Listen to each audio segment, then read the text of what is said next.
the president keeps saying he does not wish to have cuts in social. Is he aware that under current law, when the program goes broke in 9 years, that there will be a 24% benefit cut for those who are current recipients? Is he aware of that? Well, it's clear that Social Security... But is he, I apologize for interruption, but I have limited time. Is the president aware that when social goes broke in 9 years, under current law, there's a 24% cut in benefits for people who are currently receiving? If we don't do anything about it, I think that's about right. But okay, let me the ask. president will wants to strengthen Social Security. In the $4.5 trillion of taxes the president has proposed, are any of those taxes going to shore up Social Security? I actually know that answer. The answer is of the $4.5 trillion in taxes he has proposed, not a dime is going to shore up Social Security. Does the president know personally anybody who is dependent upon Social Security, and if their benefits are cut by 24%, they will slide into poverty? It's hard for you to know, so I'll give you a pass on that. The president knows many people on Social Security. Then why doesn't the president care? He cares very deeply. Then where is his plan?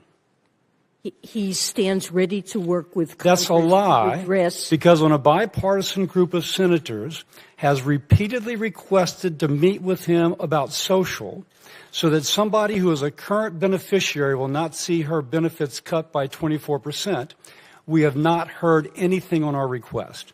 And we've made multiple requests to meet with the president. Now, you can't comment on that, I realize that, but that is a fact. And if you've been told to say he stands ready to meet, I will tell you there's absolutely no evidence because we have not gotten our meeting.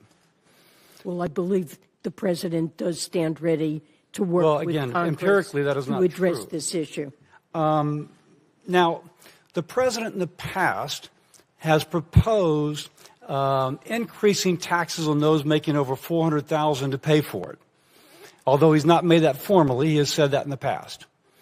Now, he's also proposed to tax them more to pay for Medicare and also to close the debt and deficit.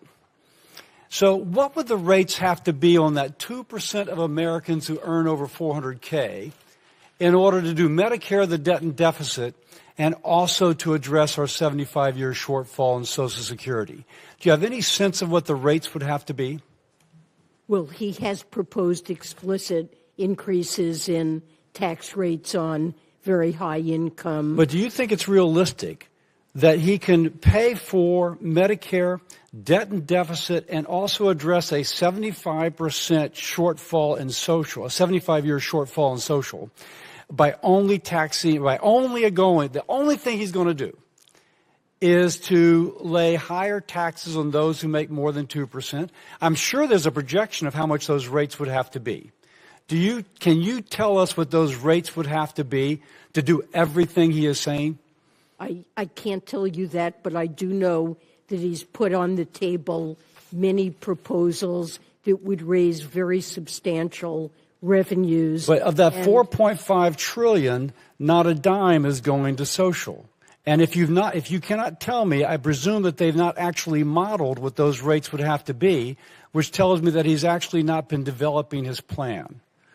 Now, this is incredibly worrisome from a president who should be sympathetic with someone who, under current law, is going to get a 24% cut in her benefits. The president is completely committed to protecting seniors who rely on Social Security. Now, if we doubled our debt-to-GDP ratio, just theoretically, if you will, and aside from our conversation, if we double that GDP to debt ratio, what effect would that have on the economy?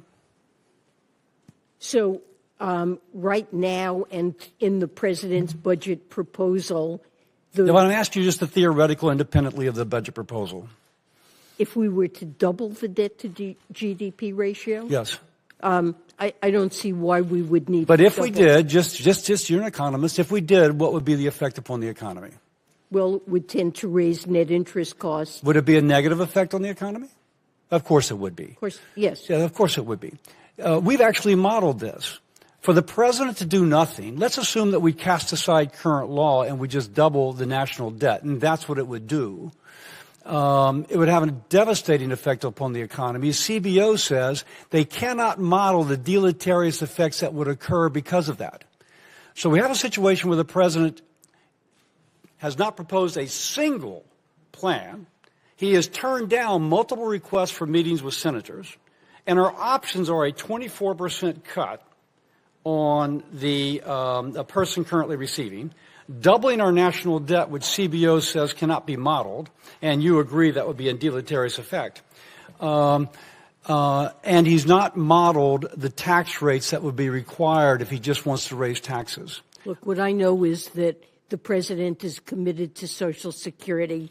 He stands ready to work with Congress, and he's put on I'm out of time. I don't mean to be rude, but since I've had multiple requests on a bipartisan basis to meet with him and he's turned everyone down, that rings hollow. My colleagues are out of time, and I would just caution colleagues, we got plenty of differences around here, but accusing witnesses of lying is over the line. I accept that, and I did not mean that for the Madam Secretary, who is merely saying that which she's been told. I'm saying it for an empiric observation. When the president says he's ready to meet, and he's turned down multiple times. The time of the gentleman's expired. Accusing witnesses of lying. But I did not accuse her.